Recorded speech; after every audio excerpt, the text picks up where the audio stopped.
So I've been coaching for about 15 years. I'm a master trainer of NLP, written a dozen or so-ish books. And I've been running global performance, career coaching, talent management, mentoring programs for the last few years with small businesses, public sector, large corporates, global corporates in the UK, outside of the UK. And a typical program might be around about 30 participants. Might be as long as 3 years, might be as short as 9 months, even 6 months, but generally about a year's worth of program is what I'm doing.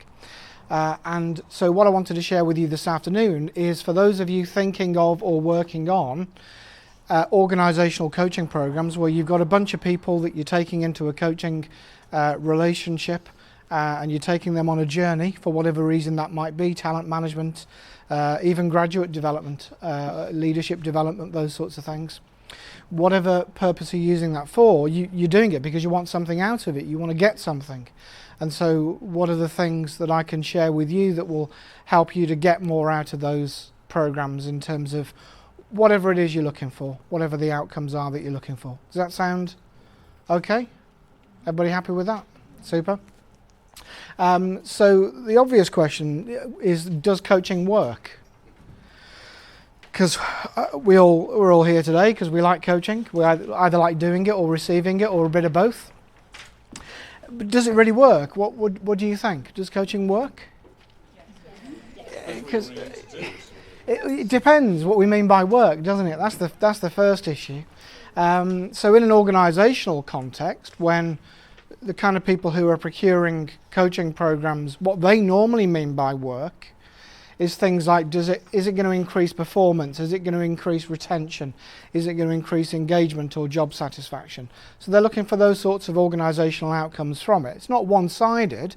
That's not to say, oh, the organisation's getting all the benefits and they just want people to work harder. Well, of course they do. That's what they're there for. Organisations are there to make sure that people do what they're engaged and paid to do, and those people get something in return from that. And so in the coaching process, yes, the organisation is hoping that they get these sorts of things, but it's not one-sided. They want the individuals to get something as well. And so the individuals going through these coaching programs, they will get more job satisfaction. They will feel better about what they're doing as a result of more engagement. They'll get the career progression in the direction that they want to go in, and they'll get more of what they want inside and outside of work. A lot of the stuff that I'm working with people on is affecting their homes and their families because it's about issues around stress and working hours and delegation and just simple basic management stuff like that, which directly impacts how much time they're spending at home with their families. So everybody gains from it. It's not one-sided. There's been some research done. 2004, the Chartered Institute of Personnel and Development found that 99% of people thought that coaching produces tangible benefits, from which we can conclude coaching is great. Let's do it. And the Institute of Leadership and Management in 2011 did some research. They found that 95% of people said that coaching benefits the organisation, but actually only 39% of the people interviewed actually evaluated their coaching. So coaching is great, just don't ask us to prove it. And both their 95% and the CIPD's 99% isn't based on any measurement of coaching achieving certain outcomes. It's based on asking people, do you think coaching's a good thing? And them saying, yes, because we love it. There's not a lot of objective data. Devaney in 2000 did some research with line management coaches. So who here is in an organisation where you have trained line managers coaching skills, or you've trained line managers to be coaches? It's very fashionable, started probably at least 10 years ago, starting to put line managers through coaching courses because, hey, coaches help people to perform better and line managers need people to perform better. So it makes absolute sense if we teach line managers to be coaches. And employees rated their line managers' skills before and after a coaching program, and there was no change. 2008, Dweets, I guess, there was a bit of coaching research, a program that was aimed at reducing stress-related absence. So it's very simple. If you've got absence, if it's related to stress, if you solve the stress, the absence goes down. Makes sense? Seems logical. So they were looking for improvements in health, life satisfaction, reduced burnout, whatever that means. I guess the individual or the people around them know what that means. There was no change in self-reported sickness absence. So does it work? Or does it just feel good while we're doing it? I think the moral here is be careful with your expectations. Coaching is becoming very popular. I'm making a living doing it, so I'm not complaining. But it's becoming very popular. It's becoming not exactly a buzzword. I guess we've been through coaching. We've been through mindfulness. Now neuroscience is the latest thing. So if you can open up your staff's brains and rewire a few neurons, then everything will be okay. But coaching doesn't solve performance management problems. It may come as a surprise, but it's line managers who solve performance management problems because they're the custodians of performance. Coaching does accelerate step change. What I mean by that is you are changing every day. Does anybody disagree with that? You create a reality within which life stays the same from one day to the next. Oh, same old traffic, oh, same old hassle. But actually you and your life are changing from day to day. But when you get to a point where the environment changes suddenly and you have to respond to that and change quickly and change a lot within a short space of time, we call that step change. And I guess within the environment that you're working in, you've seen these kinds of situations where the environment has changed very quickly and the organisation, the people are struggling to catch up with that. What kind of situations have you seen where the environment's changed very quickly around you? Restructuring. Open plan offices. And what about changing the wider community and the economy? And the financial crisis, yes. It affects a lot of people very quickly. And we know that the people who are always going to be most successful in adapting and thriving in any sort of changing situations are the people who are most responsive to change. And that means the people who are most aware of what's changing. We're all responsive to change, but what we generally do is bury our heads in the sand and pretend that actually every day is the same as every other because that seems more comfortable. And so coaching definitely accelerates step change where we can sort of connect people with that fast changing environment and put some focus and some time on them creating ways to adapt to that. So in an ideal world, this is how we would introduce a coaching program. Any learning program really, it's no different. We do a needs analysis. So who here has run a large scale, so say more than 6 or 10 candidates have gone through a structured coaching program? Who's run something of that sort of size? So a few. And how many of you are actively thinking about doing that in the next year? A few more, excellent.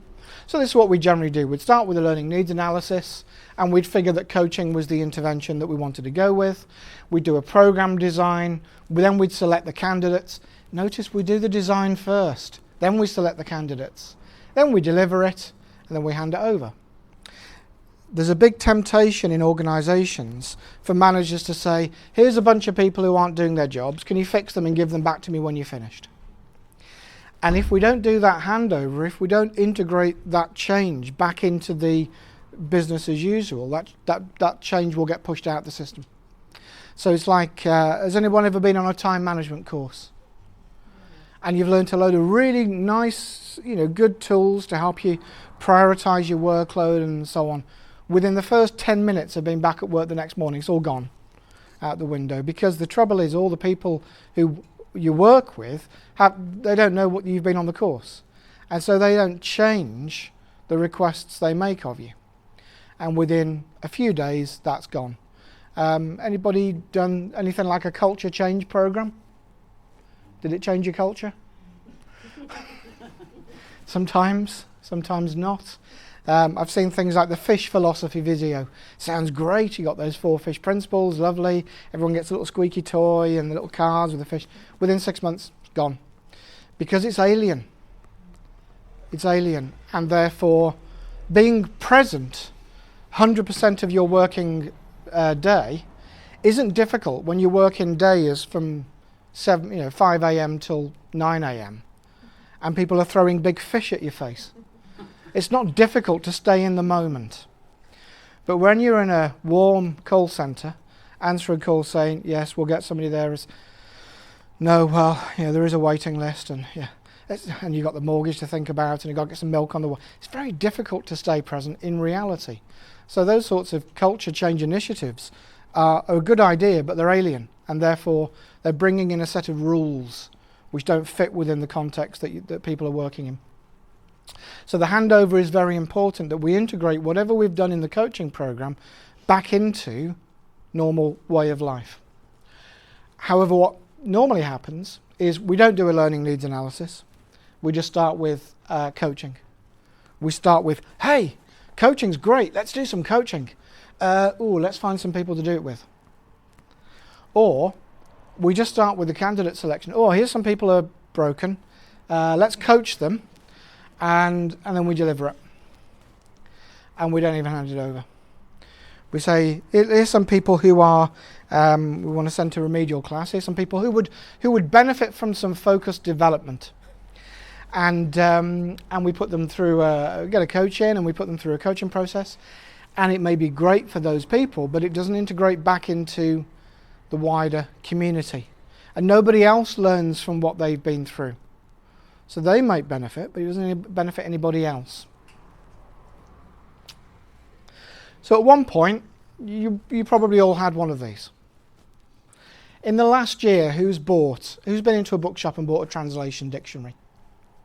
Or a stop? You have? Who's bought a stopwatch in the last year? Pocket calculator? Who's used a phone box in the last 5 years? In England, in this country? I've been travelling. Oh, travelling.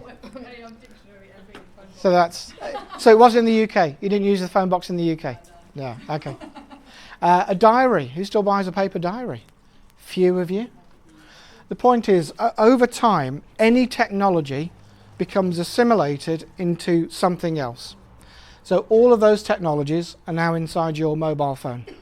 You might never buy another DVD player or Blu-ray or whatever comes next. All of those technologies get integrated. And the same is with coaching. Coaching is a technology. It gets integrated into other things. Who studied NLP? Anybody studied NLP? So NLP's become integrated into other things, like coaching, like sales training. So if you go and look at cars, and you go to a Peugeot garage, they might say to you, at the end of your look around whatever car it is you're interested in, they might say to you, so, can you see yourself sitting in a new Peugeot? And you say, no. And it's a good principle, the principle that if we get people to visualize themselves doing something, they're more likely to make that decision to do it. Good principle, but they suck all the life out of it by teaching it to salespeople who don't care and are only doing it because you might be a mystery shopper. So all of these, ultimately, all technology gets integrated into something else. And so coaching, we think, well, let's integrate it into line management, let's integrate it into HR practices, let's integrate it into all kinds of things within an organisation. Because it seems like a good idea, coaching's awesome, let's train all our managers to be coaches. So I worked with a UK supermarket. I modelled some of their high performers so they could design a new graduate programme. They were not very far from here, actually. They've gone now, they've been acquired. But what I found from interviewing their store managers, they'd run the year before a big coaching programme. They trained all their line managers, all their store managers to be coaches. What I found was the average managers coached. The high-performing managers didn't. They managed. The difference being, the average managers used coaching as an excuse to avoid having difficult conversations with people. What the high performers would do, as soon as somebody's late, verbal warning straight away. And the high performing managers said, and these were the highest performing managers in terms of store turnover, waste and staff satisfaction. So their staff loved them being the way that they were. Highest retention. They said 4 times out of 5, they never ever have another problem with that person again. If that person's going to be a persistent problem, they've dealt with it early using the proper process. Within a couple of weeks they'll have them out. because they know that that person isn't just a performance problem within themselves, it's affecting all the other staff in the store who see somebody coming in at 9:10 and nothing said to them. Well, why should I get out of bed early then? Why should I make an effort if nobody else is? So lazy managers were using coaching to avoid confrontation. And that's a risk in giving coaching tools to managers, that they can get into lovely, enjoyable coaching conversations and forget to manage, which ultimately is about performance. And that's not to say it's hard and soulless and and it's about being tough on people. It isn't. It's about being fair on the team, not on singling out the individual. So there's no doubt that a lot of coaching tools, a lot of coaching questions look a lot like good delegation. And from that point of view, it's useful to give managers some extra tools and techniques they can use. But don't make the mistake of thinking that managers are coaches. Because that would break the fundamental premise of coaching, which is that the coach is not attached to the client's results. As a coach, you cannot be responsible for your client's results. As a line manager, you cannot not be responsible for the results of your team. There's a conflict there. You solve that conflict by not telling managers that they are coaches, but teaching them some management tools. And maybe you don't even call that coaching.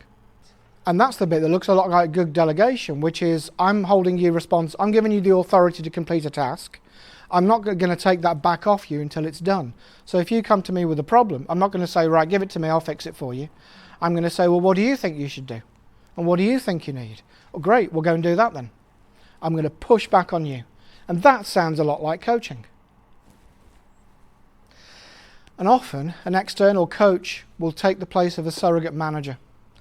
Let's bring an external coach in to prop up the manager and do the stuff the manager hasn't been doing with the team for the last year, and then give them back when they're finished. That doesn't work because the manager's behaviour doesn't change. It isn't the team that need coaching. If anybody, it's the manager. Coaching goals. A lot of organisations, they say, we want to coach these people to something. They talk about some goal, some expected outcome. And in its nature, coaching is unpredictable. We cannot guarantee where people will end up as a result of a coaching process. Because where you end up depends on where you start. In its purest form, coaching is generative. We're not fixing problems, it's not remedial, we're not trying to put anybody right because everyone already is right, everyone's already perfect as you are now. And the generative approach means you're perfect as you are now, and tomorrow you can be more. And that's where coaching is designed to fit in. So coaching is unlikely to deliver specific outcomes. So working with a group of 25 high potentials, a third of them will probably have left the company within a year or two. A third of them will go on to be promoted. A third of them will stay where they are. We can't necessarily predict who those are going to be at the beginning of the process. So you can train people with skills, but you can't guarantee how they're going to use those skills. And growth can be predicted, growth can be measured, but it can't be predicted. So has anybody been to a garden centre recently and bought a plant or a bush or a new shrub or something for your garden? And on it, does it say something like, jasmine grows to 2 metres high? Well, it might do. It might grow a bit more, bit less. You don't really know. You're not going to take it back in 3 years and say this jasmine's only 1.8 metres tall. I want my money back. We predict growth. We hope it's going to grow, but we don't know how much. We don't know what direction. We don't know where it's going to go because we don't know where the conversation is going to go. But we can measure growth, and that's very, very important. We have to measure. And all too often, managers say, we want to know what will happen as a result of coaching. And of course, if you're selling coaching or you're selling the idea of coaching, you don't want to say, we don't know, but we think it'll be good. Because they'll say, well, come back when you know what it is you're going to deliver. And hidden agendas. This is something that ties into this very much. That a manager will ask for some coaching when what they really mean is, we did all we could for those people. We sent them on training courses, we gave them some coaching, they still didn't perform, so we followed the right process and it's okay that we get rid of them. Or, can you coach my team to be better at time management? Doesn't mean be better at time management. What it means is, can you coach my team to prioritise things the way that I want them to? Do things the thing that I think are important. They'll listen to you because you're external, or they'll listen to you because you'll. But could you say these things to them, but say them in a different way so that they listen to you? These sorts of hidden agendas are harmful to the coaching process and the coaching relationship, because for a start, from the off, the coaching relationship is not open. We're not able to tell those candidates why they're in the coaching process. So if you suspect hidden agendas, then that's something to be very cautious of. As I said, measure. Most people don't measure the output of coaching sessions. They don't, because they don't know what to measure. You could measure absence, but we've seen studies where it doesn't actually make any difference. So what are you going to measure? For those of you who've run coaching programs so far, what kind of things have you measured to demonstrate effectiveness?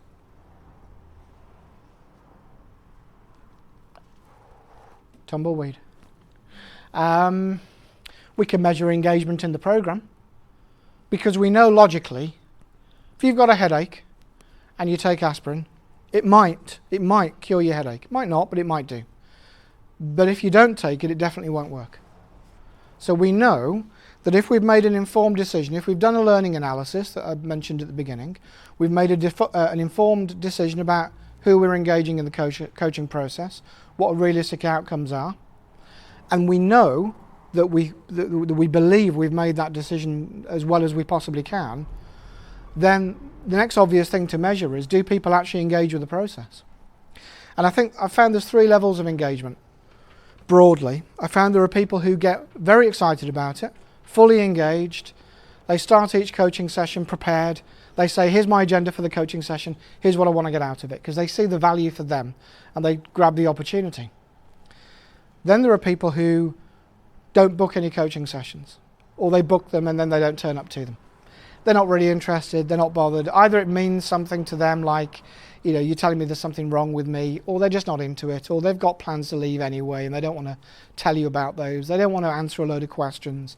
So for whatever reason, they don't engage. But the interesting ones are the ones in the middle. They come along to the coaching sessions and they fill time. I had a guy recently, it's a big American company, and they've got an internal reward and recognition system where people get points for doing certain things. And they can add up those points, and then they have this catalogue that they can get prizes out of, all sorts of sports gear and hi-fis and tellies and all kinds of stuff. He spent about half an hour of this coaching session on Skype, sharing his screen with me, showing me all the different things that people could get for their points.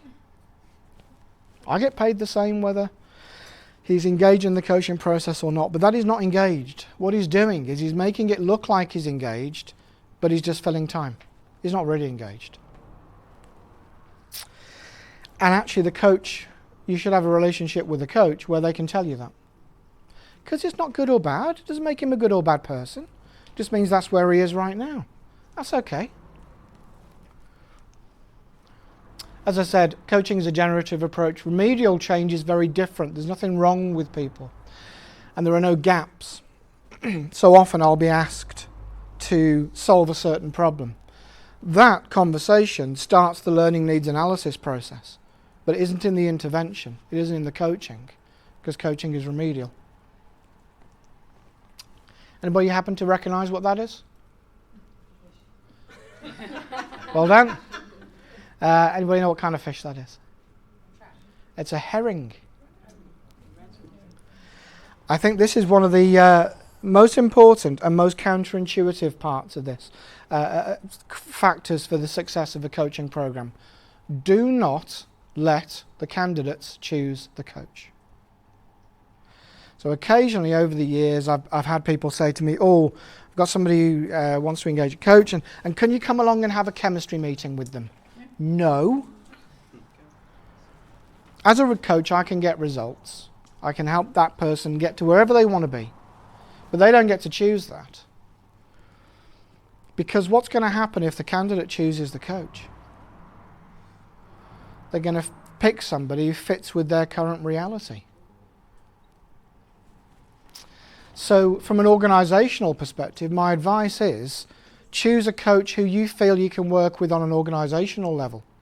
Choose somebody who you feel, whatever it is, track record, contacts, you've seen them speak at a conference, you've been on one of their training courses, you've read their book, you know them personally, it's been recommended by somebody, you've met with them, whatever. Choose somebody who works as an organisational partner, not somebody who you think their style would be good for a group of people.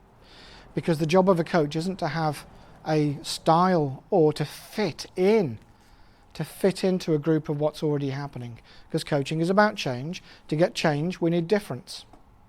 That's just fundamental. So if confidentiality is critical for the success of the coaching program, which I would suggest it is, then we want everyone to think that the coach is confidential, is going to keep confidentiality. And we want to make sure the coach does keep confidentiality. So that's a given for everybody.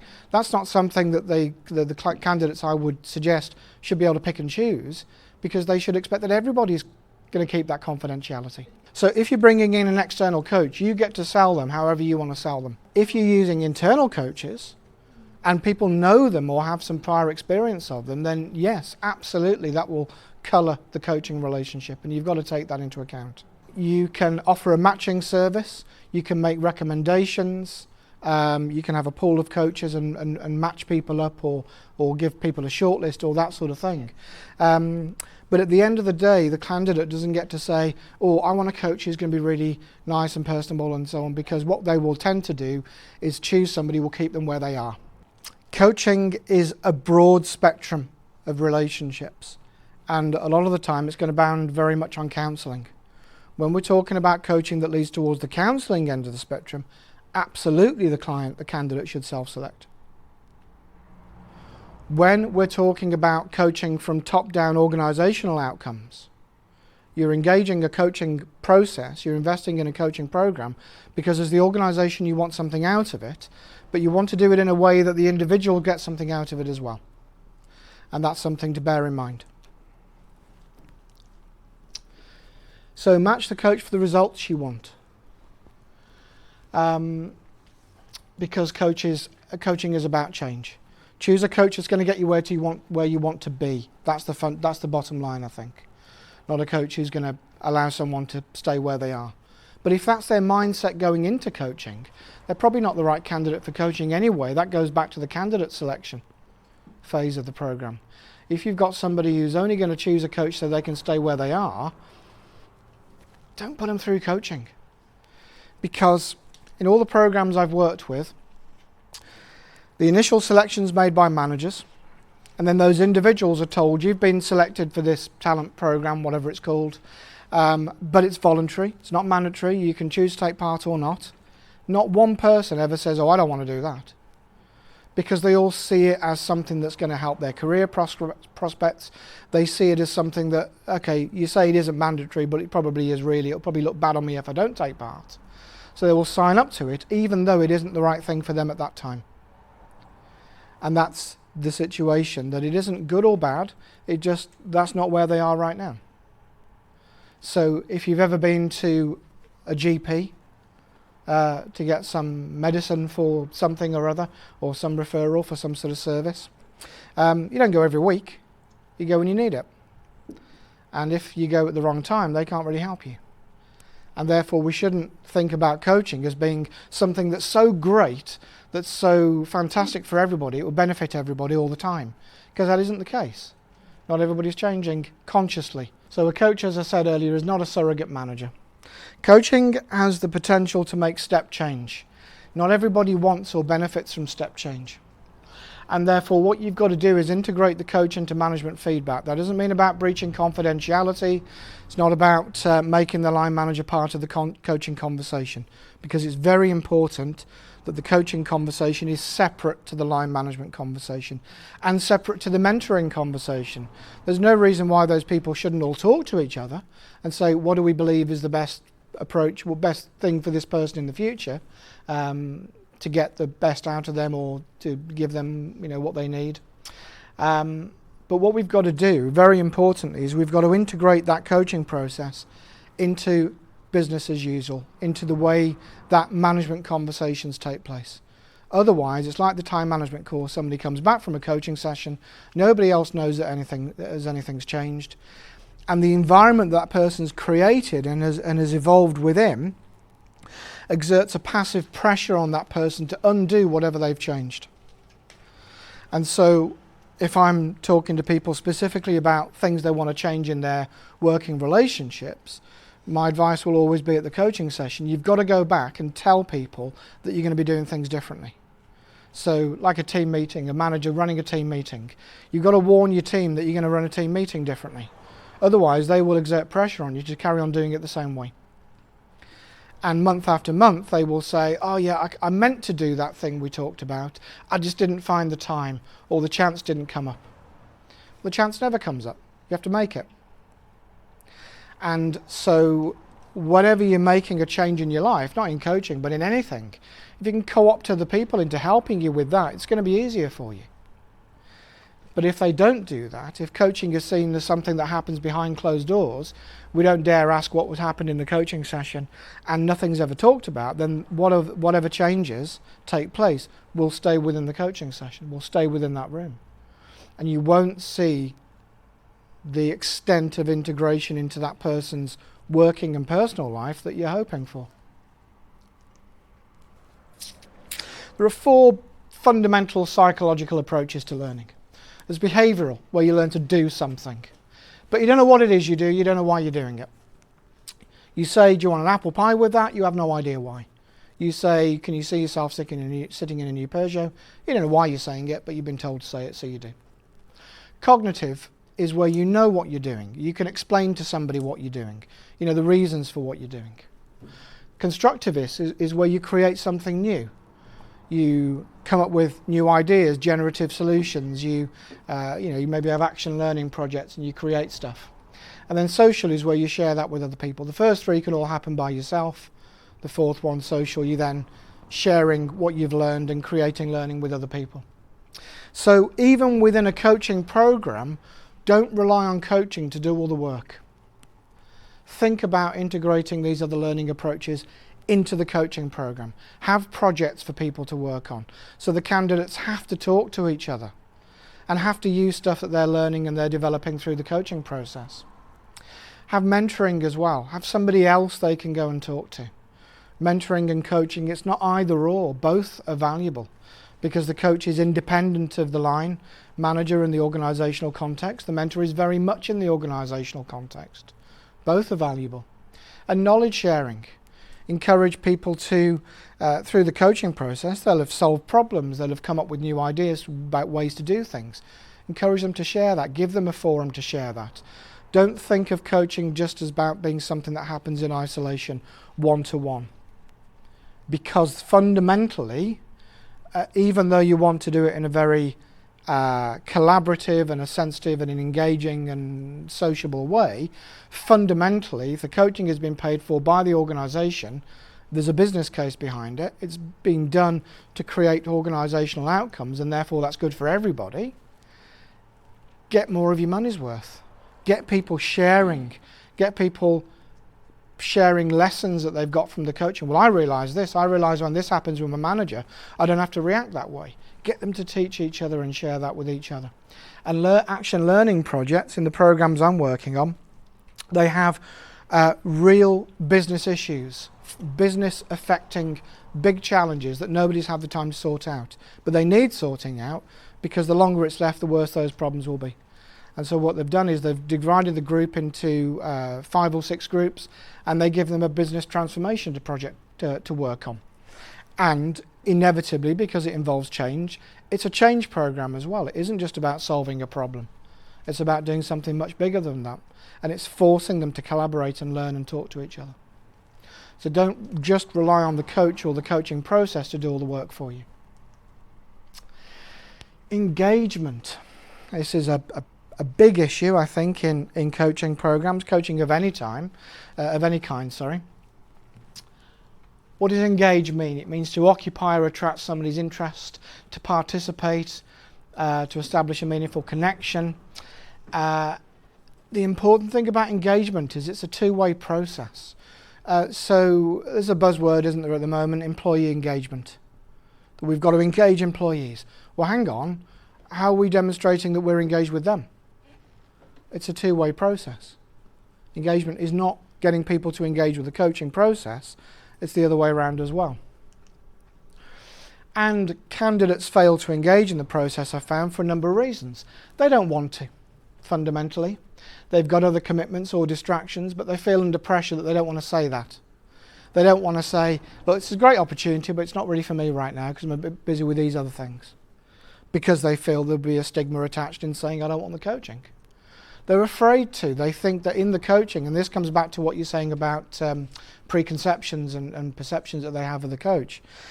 They expect that in the coaching process, they're going to have to open up and talk about themselves and fundamentally talk about stuff that's scary. And that is inevitable, I'm afraid. And not everybody wants that and not everybody's ready for that. That's okay. And they've got other plans. They've already stockpiling stationery and they'll be gone in 6 months and therefore what's the point? Good management means treating everyone equally and fairly. Would you agree with that as a principle? That in management we should be managing people without bias, without without singling one person out or one person above another. And therefore good management means we treat everybody equally and fairly. Everybody starts work at 9 o'clock. Everybody gets paid within a certain, universally shared, understood pay scheme. Nobody gets special treatment or favours. Everyone gets rewarded for being part of the team, being part of the collective, for doing the things that they decided to do when they freely signed their contract of employment. The number one solution to disengagement, the number one solution to people who don't engage with the coaching process, what do you think it might be? Deselection. It's not a punishment. It's absolutely not a punishment. It's just the coaching process isn't right for you right now. That's okay. Maybe next year, maybe the year after, whenever.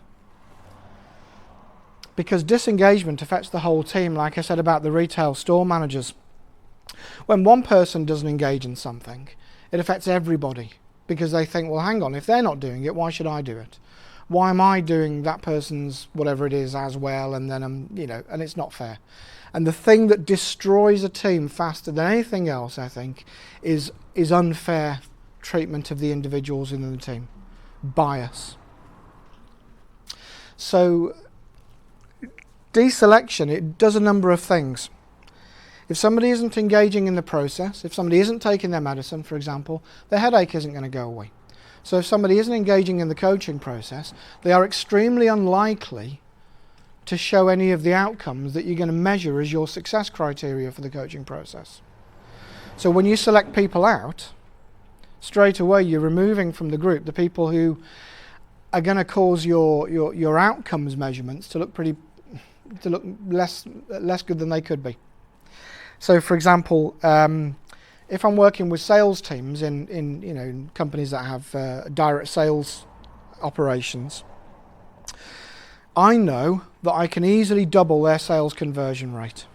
Because the first thing I do is to get them to take all the junk off their forecasts, off their prospect lists. All the stuff they say they're working on, but they're not. All the stuff they said, oh, this is going to be a big deal in a year's time. Take it off. So they're only focusing on the things that are actually important and relevant. Secondly, when you deselect the people from the coaching process, everyone else who's involved in the coaching process is affected by that. If you are selecting people into a coaching program and it's something that you're positioning as something that's developmental, something that's going to help their career development, something that's going to help them personally as well as professionally, that's aspirational, right? That's worth having. Not everybody can get on that program. I want to be on it. So when you start deselecting people who don't engage, and that's absolutely fine, you don't treat them any differently after you've deselected them. It makes a difference to the other people on the program. And it makes a difference to other people in the organisation who want to get onto next year's program. We're dead on time for questions because we're due to finish in 5 minutes. Any other questions? So just during the contracting phase. So the question was, what's the view on, thank you, three-way conversation between the coach, the coachee, and their line manager in the contracting phase of the coaching relationship? I think it's important. I think it requires a high degree of honesty. And often where there's a hidden agenda, you won't have that honesty.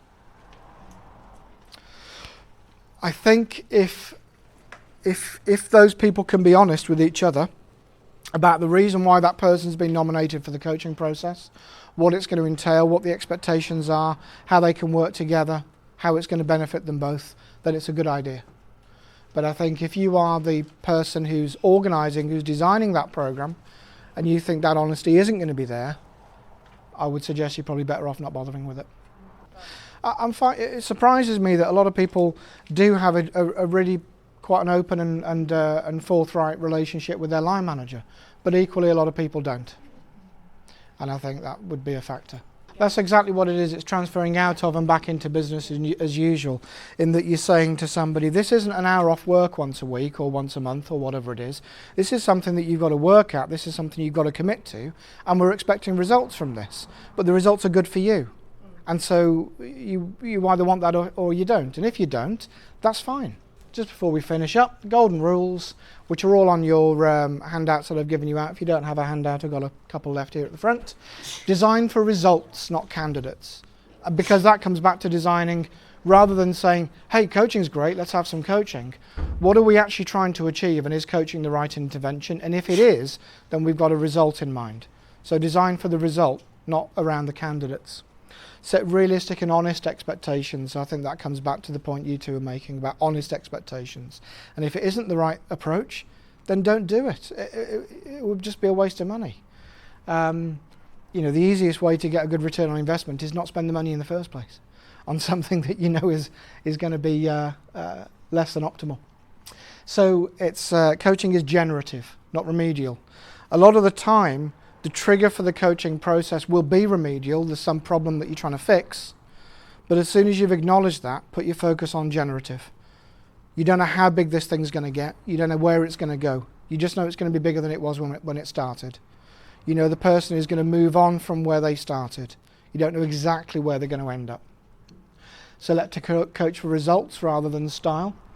Of course, it's a bit of a catch-22, because of course you're going to choose them for style. Of course you're going to choose somebody who you like, who you think you can work with, who you trust, who you think is going to respect confidentiality. All of that's a given, but focus on the results. But instead of expecting results, like we're going to get 25 people and they're all going to get a promotion within 6 months, measure.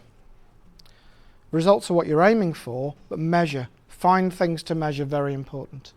Don't turn managers into coaches. Variety of learning methods, integrate the coach, and if they don't engage, say goodbye. So I'll say goodbye to you now. Thank you very much indeed. Everything's on the website. See you all shortly.